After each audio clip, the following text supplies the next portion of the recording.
Hello, everyone, and welcome to another episode of Upgrades. I'm Jeremy Noell. And I'm John Suarez. And in this episode, we're going to talk about the Arcane Maelstrom deck, but switch it up to run Xyris, the Writhing Storm, as the commander. So Xyris is pretty sweet. I'm pretty excited. I want to try this one out for sure. It's 2 green, blue, red for a Snake Leviathan, 3/5 flyer. Whenever an opponent draws a card except for the first one they draw in each of their draw steps, create a 1/1 green snake creature token. And whenever it deals combat damage to a player, you and that player each draw that many cards. So, sweet card. Very sweet ability. Really kind of works with something that a lot of people do in Commander already, which is wanting to draw extra cards. So you get that bonus. But we're also going to try and make sure other people are drawing extra cards with the selections that we've got here.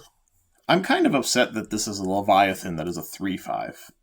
Right? I feel like Leviathans are a little bigger than 3/5s. I don't really know what. I feel like they just picked up Leviathan. They're like, yes. That's Maybe it was just like the combination of the two. Like snakes are usually only like 1/1s. Leviathans are like 7/7s. Like 3/5. Mash them together. I guess. Looks like it's trying to take down a sky ship too, because it's got flying as well. I mean, it probably could if it was bigger than the 3/5. Yeah, right. Yeah. So.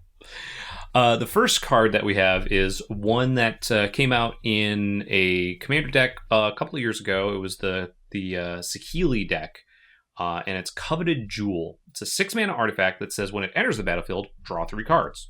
Pretty good for that cost. And it also has tap, add 3 mana of any one color. Very solid card. Where it gets kind of neat is whenever one or more creatures an opponent controls attack you and aren't blocked, that player draws 3 cards and gains control of Coveted Jewel. Untap it.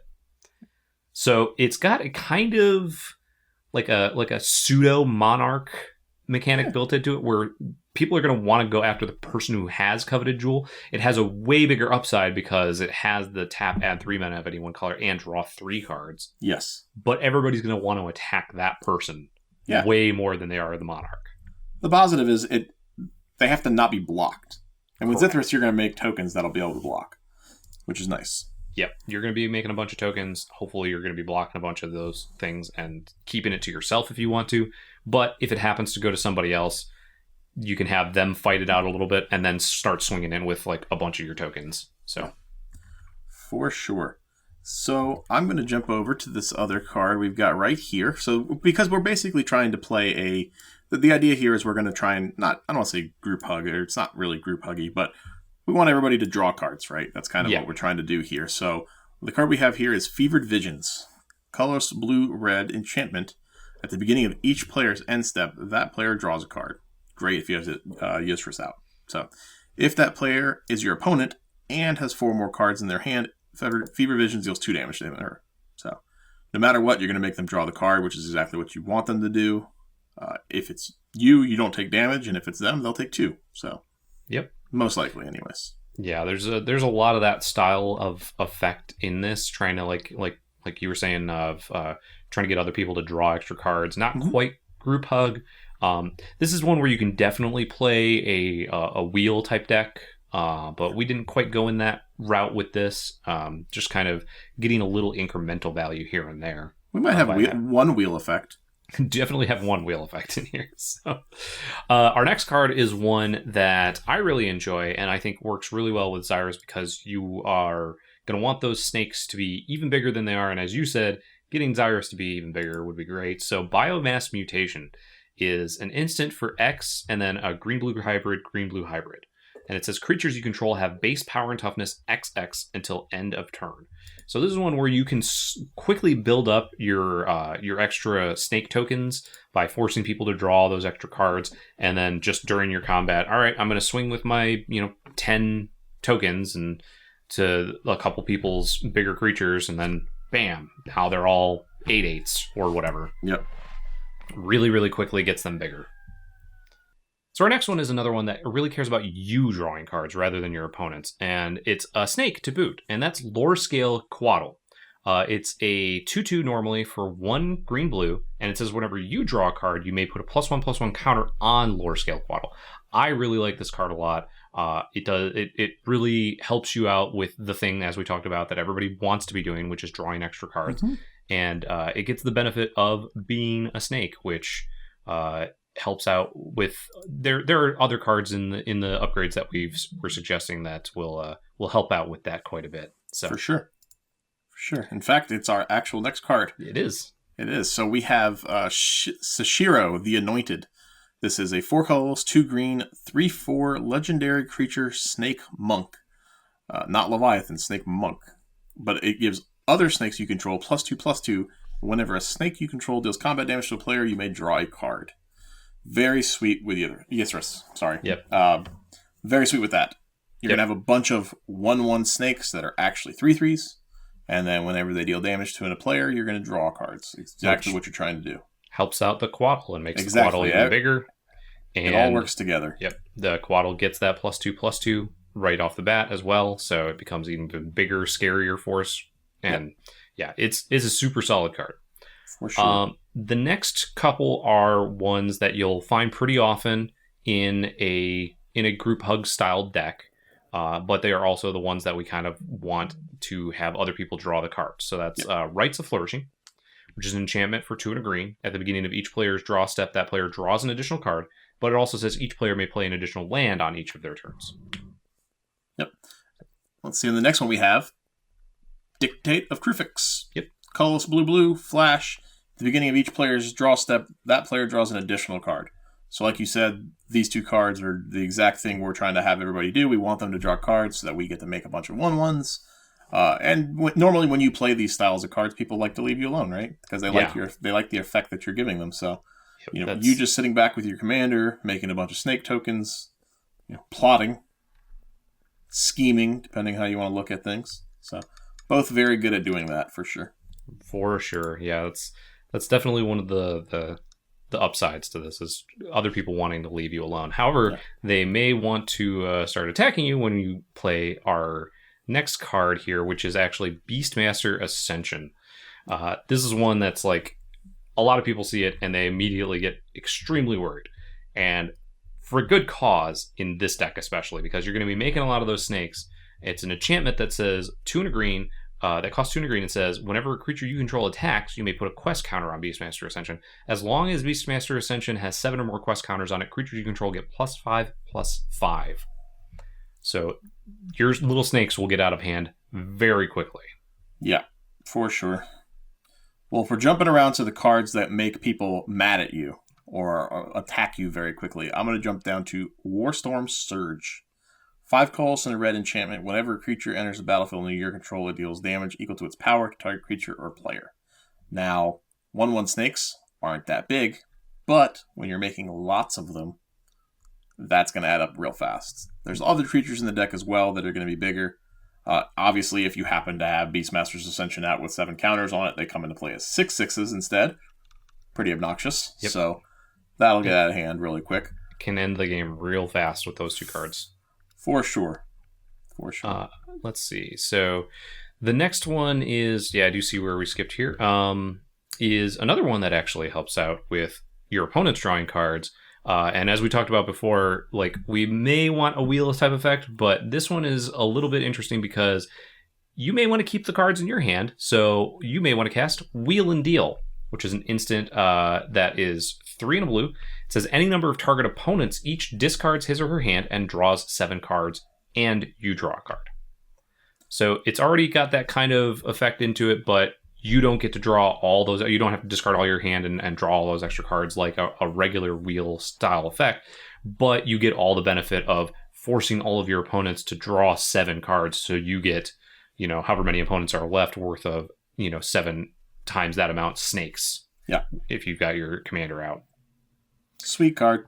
Very, not very one much that like sees that. Not one that sees a lot of play, since normally giving your opponent 7 cards isn't exactly what you want to do. Yeah. But exactly what you want to do with this commander. Mm-hmm. So one of the other cards we have in the vein of Rites of Flourishing, Dictate of Crufix, the Wheel and Deal, is Horn of Greed. This is a 3 colorless artifact, and it says whenever any player plays a land, they draw a card.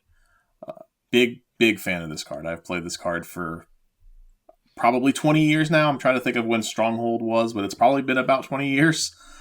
Very, very, very powerful effect. Works for everyone, which is nice. Another card that people are just going to want to keep you around for, but being able to fill your hand while playing lands, I don't know what's better. Yeah. Keeping your hand size at max while you continue to build your board up. It's perfect. Yeah. Perfect card.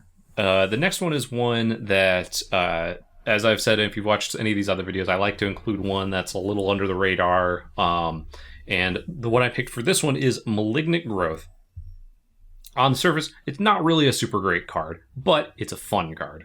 It's an enchantment for 3 green and blue. It has cumulative upkeep of 1, so you do have to put an age counter on it at the beginning of your upkeep and then pay for each age counter that's on it. During your upkeep, you also put a growth counter on it. During target opponent's draw phase, they draw an additional card for each growth counter on Malignant Growth. And let me actually read you the actual Oracle text, because it says I was reading that card off of Mirage text. Mirage templates is weird. So the actual Oracle text says, at the beginning of each opponent's draw step, that player draws an additional card for each growth counter on Malignant Growth. Then Malignant Growth deals damage to that player equal to the number of cards they drew this way. So it's only basically, imagine it's like X, where X is the number of growth counters. They take that much damage. They don't take the extra damage if they're drawing from like a Dictate and stuff like that. It's only the cards that they're drawing from Malignant Growth. But if you have anything that can proliferate, you can proliferate the growth counter, because it's not counting the age counter from the cumulative upkeep. Yeah, which is nice. You can get out of hand pretty quickly if you're just like, okay, I'm going to, Karn's Bastion or something like that, where I'm going to put the extra growth counter on there, and each turn, everybody's going to take an extra 2 or 3 or 4, but I'm only paying the 1 or 2 or 3.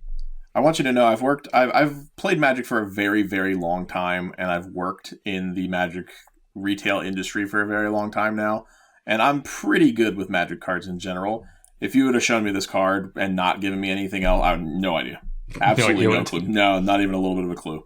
Which is cool. I like those cards. I don't see them very often, so when they pop up, it's nice. Yeah, I really like digging through and finding sleeper cards like this. Just every now and then be like, the whole table, wait, what? Have to pick it up and look at it and read what it does. Well, speaking of sleeper cards, no one knows what this next card is at all.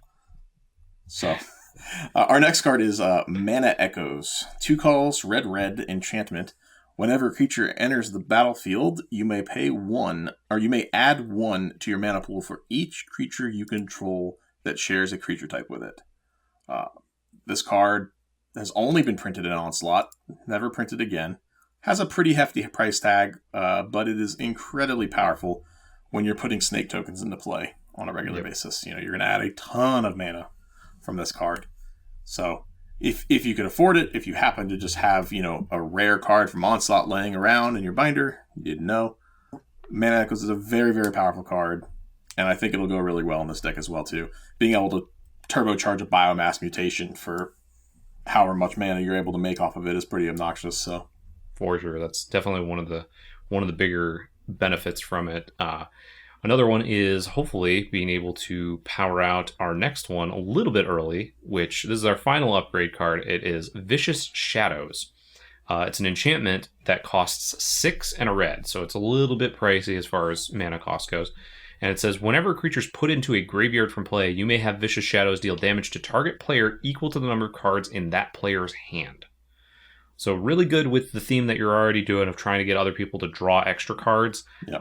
Not a lot of people are going to be able to just play out all of the extra cards that you're giving them. Like, during the middle of the game, people are going to be going lower if you're not giving them those cards. So they're going to get down to like 3 and 2 and, hellbent with 0 cards in hand. If you're going to continually giving them all those extra cards, and then you just, I'm going to block with my snake token, and you're going to take 6 because of it. So. Very, very solid, fun card in a style like this. So now we get to the point where we talk a little bit about some of the cards that we would cut from this deck. And again, these aren't all 1-for-1s, but if you watched this series, this is the last episode of this set of 5. You know what we're gonna go with first. That's Bonder's Ornament. I thought you were going to say this is the part where we go to cut Bonder's Ornament. Like that's just straight into it.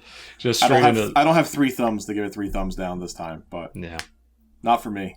Not in. Yeah, definitely some better stuff. As we've said before, this is probably okay if you're all playing the pre-cons and you're getting benefits of other people actually utilizing the card as well. But yeah, it's not super great if you're just upgrading the precon a little bit and playing against, random other people. So definitely consider taking that one out as one of the first cuts.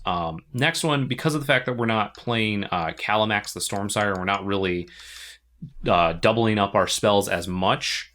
We can take out some of the stuff that really does that, stuff like Twinning Staff, Melik is it Paragon, which really cares about those instant sorceries off the top. And then a couple, like, I went through and definitely looked at some of the cards that seem like they'd be really good if you were copying them a bunch, but probably not good if you're not doing that. So there's some stuff like Hunting Pack, Whiplash Trap, things like that. Slice and Twain's like fine, not great. Chemister's Insight, 4 mana, draw 2 cards. Does have the jumpstart, but better ways of drawing cards. Yeah, you definitely have better ways. And with that, like, I would also cut things like probably like Swarm Intelligence if you're not going to be doubling up stuff. You might still want to play that because you're still going to have a decent chunk of the instance in the deck.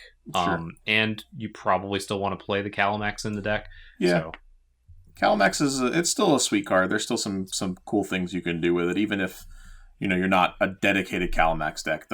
If you happen to have Calamax and you wheel and deal to make everybody draw 14 cards, that's a lot of snakes. Seems real sweet. Yeah. A lot of snakes. So. Yeah, you can definitely start building that up pretty quickly too. If you keep that stuff in there, if you keep in your Swarm Intelligence and your Calamax, for sure, to double that up and force everybody to draw, a quarter of their deck right off the bat. So, but yeah, so that is the cards that we would cut, and that is our series of the non-partner commanders from the Commander 2020 decks. Let us know what you think about this series in the comments, and let us know what cards you would add to the deck in the comments. Remember to like, share, and subscribe as well. I'm Jeremy Noell for John Suarez. Thank you all for watching.